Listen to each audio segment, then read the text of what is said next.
The Bengals took Shamar Stewart with the 17th overall pick in the 2025 NFL Draft. A thought or two on Shamar, plus a day 2 preview. When will the Bengals get a guard? Maybe 2 guards, maybe a linebacker, maybe something else. Let's break it all down right now on Cincinnati Bengals Talk.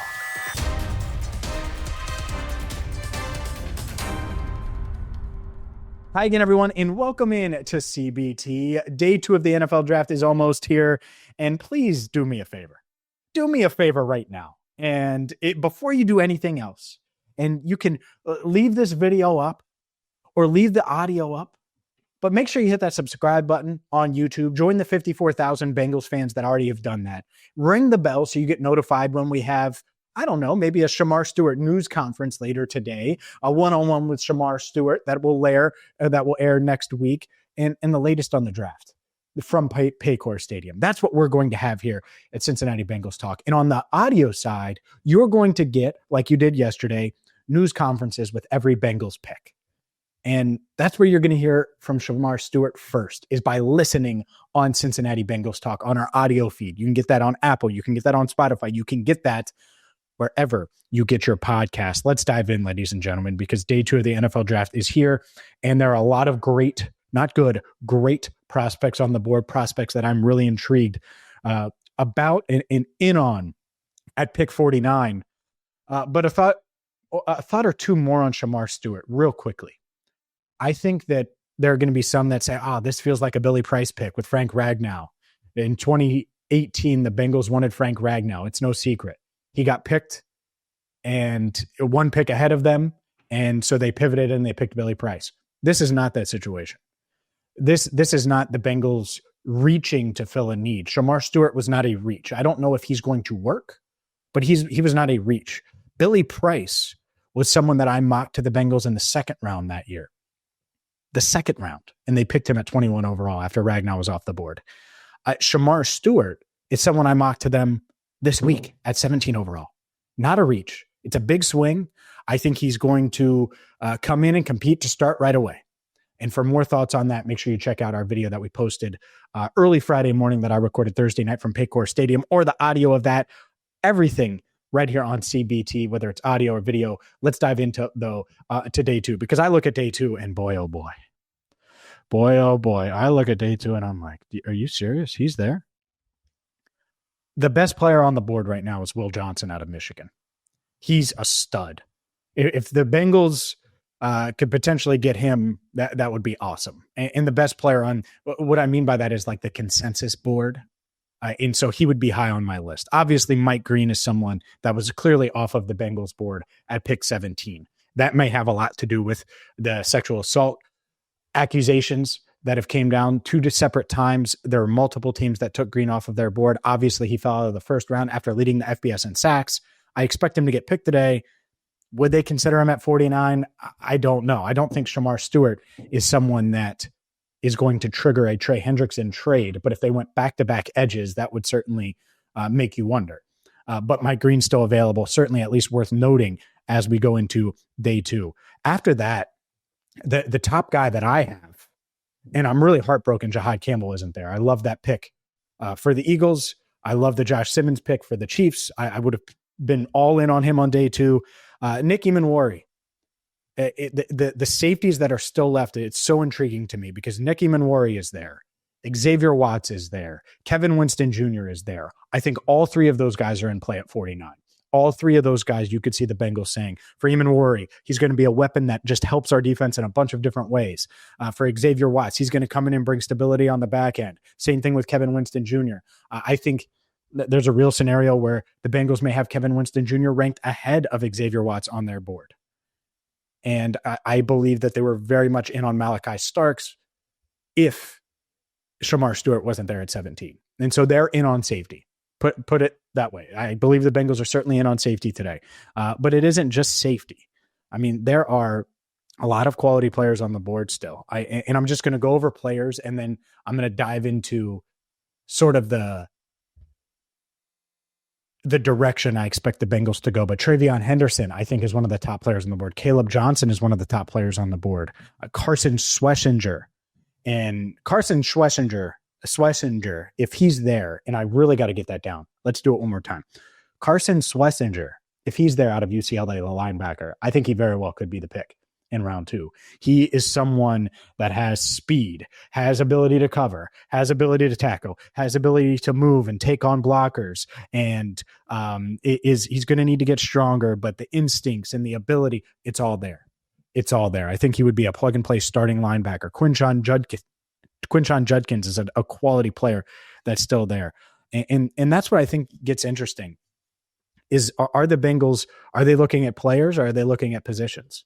Well, TJ Sanders may fit both. The defensive tackle out of South Carolina, love him. The fact that he's still there, if he would be there at 49, I would consider him. I mentioned Xavier Watts. I think that there's going to be multiple guards that are in play today. Obviously, Tate Ratledge is a name to know. I don't think that's where it ends, though. I think Jared Wilson out of Georgia is a name to know. I think Dylan Fairchild out of Georgia is a name to know. I think Marcus Imbow, let me figure out how to say his name because I do think that he's a name to know out of Purdue. And, Marcus Bow. It's literally like bow and arrow. Marcus Bow is someone to know. 22-year-old, 6'4", 302-pound guard. He's Dane Brugler's 6th-ranked guard.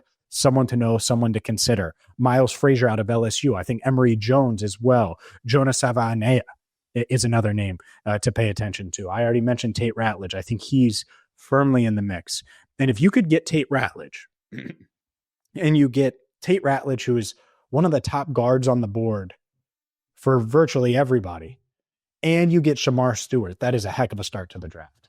Because you're talking about 2 high-end traits prospects that should be able to be day one starters for you. I really believe Stewart projects to be that. And if he's that and continues to develop, well, then we're not having the Miles Murphy conversation or the concern or all of those things. So I think that that's interesting. But to me, when it comes to the overall draft strategy, and I'm going to get into more prospects in a second, I think that the Bengals, they would love to get a guard today. They would love to trade back today and add another pick or two. They would love to bolster the trenches. Maybe they double dip at guard, but that's why you trade back. Because if you trade back and you're adding a pick, well, then you could take a guard today and you take a guard tomorrow, and then you're double dipping at a spot that you want more depth at. Maybe you feel more comfortable going with an Ozzie Trapillo out of Boston College, someone I mocked to the Bengals in round 3. I think he's firmly in that mix. I think that there just are a lot of guys like that the Bengals could be in on. And that's what's so interesting to me, at least, is when you see this draft and where they're at and all of the needs they have, they can go in so many different ways here on day 2. And I think trade down is probably what they're hoping for. Trade down is probably what would make the most sense. But I'm looking at my first round board, and the only guy that's left that I thought the Bengals would consider at 17 is Nick Emmanwori. And so Nick Emmanwori just yelling at me. I think that Travion Henderson yelling at me, Quinshon Judkins, Caleb Johnson, Xavier Watts, Tate Ratledge, Carson Schweisinger yelling at me, TJ Sanders yelling at me, Arante Ursary, should have mentioned him earlier, is certainly someone to know. And then you get into round 3, Ashton Gelati. They're probably out of the Gelati business. He's one of my favorite players in the draft. But because you take Shamar Stewart round 1, are you taking another guy who's an edge that can also kick inside and give you some juice there? I'm not sure. But Dylan Fairchild round 3, Emory Jones round 3 or 4, Wyatt Milam rounds 3 to 4, Jared Wilson, I mentioned him, Demetrius Knight, the linebacker, certainly someone they could consider, Charles Grant, Omar Norman Lott, Terrence Ferguson, all guys that could be in the mix. And some of those guys that I just mentioned could be in the mix on day 3. But what I really wonder is how interested are the Bengals in adding a running back, and when do they do it? Because I think we could see them taking a linebacker today. Schweisinger is certainly the guy. Certainly safety and guard. Like, those are the big 3. But I was thinking, like, all right, well, what's the sleeper spot? What's the sleeper position?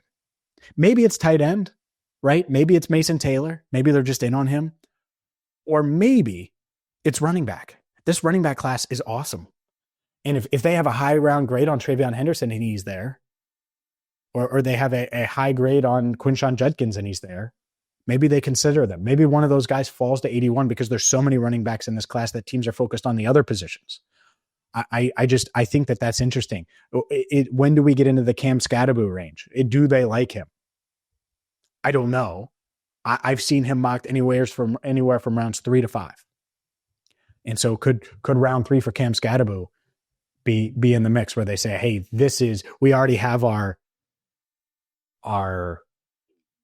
fast, quick back that is going to be a huge part of it. Our Jahmyr Gibbs light and Chase Brown. Let's go get our not David Johnson, but let's go get the bruising back.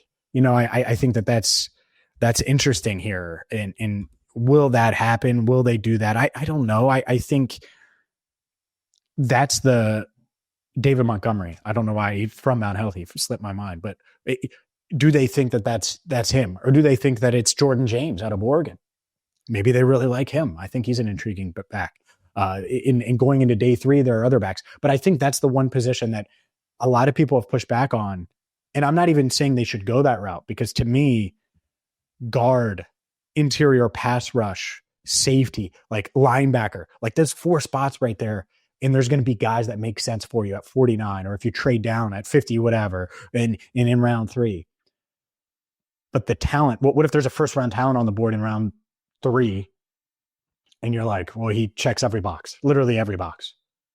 It might be hard to pass up. And so I'm trying to think of, there's always a pick. Like, I know a lot of people are mad about the Shamar Stewart pick, but there's always a pick that the Bengals are like, they take him and you're like, really? Like last year, McKinley Jackson, it was predictable, but you're still like, really? Jermaine Burton, you're like, really? You're taking Burton there? I wonder if running back is that today. I was trying to figure out what that would be. And I think it could be running back. Doesn't mean it will be. Could be tight end. Could be corner. That's why I led with Will Johnson. If Will Johnson's there at 49, maybe Benjamin Morrison falls all the way to 81. Maybe they really like Siobhan Revel and they go with a corner. Like I could see them going in a bunch of different directions. And I'm just going to look here at the sheet that Joe Goodberry, Jake Lisco, and a bunch of people put together, just anyone else that I missed. And honestly, I think I've hit on most of the guys that I think the Bengals are considering in this range. One more. And he's an edge, so I don't think that they're going to be in the market for another edge. But Princely, Uman Mielen, which is Walter Nolan's teammate at Ole Miss, I could certainly see him being in the mix today.